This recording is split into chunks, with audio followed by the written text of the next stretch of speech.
திரு அமித்ஷா அவர்கள் என்ன பேசிட்டு போனார்னா, பீகார் மத்திய பிரதேசத்தில் நாங்கள் ஜெயிச்சிட்டோம், எங்களுடைய அடுத்த டார்கெட் தமிழ்நாடு அப்படின்னு ஓப்பனாகவே சபதம் போட்டிருக்கிறார், சேலஞ்ச் பண்ணியிருக்கிறார்.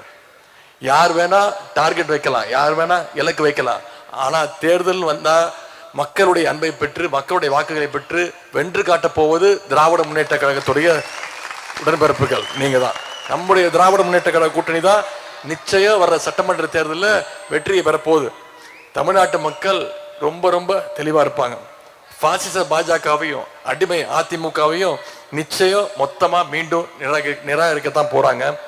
இப்ப கூட பாத்தீங்கன்னா எதிர்கட்சி தலைவர் திரு எடப்பாடி பழனிசாமி அவர்கள் அமித்ஷாவை பார்க்கறதுக்காக டெல்லிக்கு போயிட்டு வந்திருக்கிறார். என்ன ஒரே ஒரு வித்தியாசம், அடிக்கடி போவார், நிறைய வாட்டி திருட்டுத்தனமா போவார். சென்ற முறை அவர் போனது யாருக்குமே தெரியல, பத்திரிகைக்காரங்க சொல்லிதான் நமக்கே தெரிஞ்சது. ஏன்னா வண்டிக்குள்ள உட்காந்து 4 கார் மாத்தி மூஞ்ச மூடிட்டு போயிட்டு வந்தார். கேட்டா வேர்த்துச்சுன்னாரு.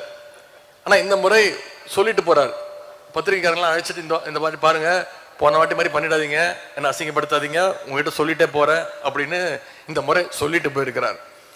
முழுசா நினைஞ்ச பிறகு முக்காடு எதுக்குன்னு இன்னைக்கு அந்த வெளிப்படையா போறதுக்கான அந்த தைரியத்திற்கு வந்திருக்கிறார் திரு எடப்பாடி பழனிசாமி அவர்கள். தன்னுடைய அரசியல் லாபத்திற்காக தமிழ்நாட்டுடைய பெருமைகளை உரிமைகள் எல்லாம் திரு எடப்பாடி பழனிசாமி அவர்கள் அடகு வைக்க ஆரம்பிச்சிருக்கிறாரு. இன்னைக்கு திமுகவை வீழ்த்துவேன்னு எடப்பாடி அவர்கள் திரு ஊரா போய் சொல்லிட்டு இருக்கிறாரு, சம்மதம் போட்டுக்கிட்டு இருக்காரு.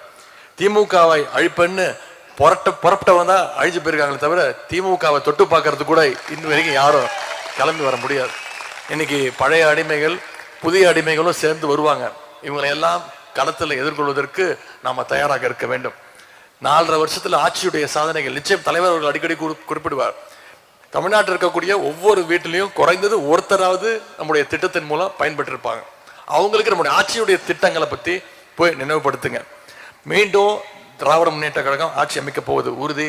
அதை உறுதி செய்வதற்கு தமிழ்நாட்டில் இருக்கக்கூடிய அடிமைகளையும் அவங்களுடைய டெல்லி எஜமானர்களையும் நம்ம சேர்ந்து வீழ்த்தையாக வேண்டும்.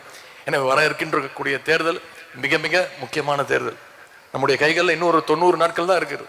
இந்த 90 நாட்களும் நமக்குள்ள இருக்கக்கூடிய சின்ன சின்ன மனக்கசப்புகள் அதையெல்லாம் மறந்துவிட்டு நம்முடைய ஒரே இலக்கு திராவிட முன்னேற்ற கழகம் இந்த வட சென்னையில் இருக்கக்கூடிய 3 தொகுதிகள், ராயபுரம், ஆர்கே நகர், பெரம்பூர், இந்த 3 தொகுதியிலும் நிச்சயம் மிகப்பெரிய வெற்றி, சென்ற முறை அடைந்த வெற்றியை விட மிகப்பெரிய வெற்றியை நாம் அடைந்தாக வேண்டும்.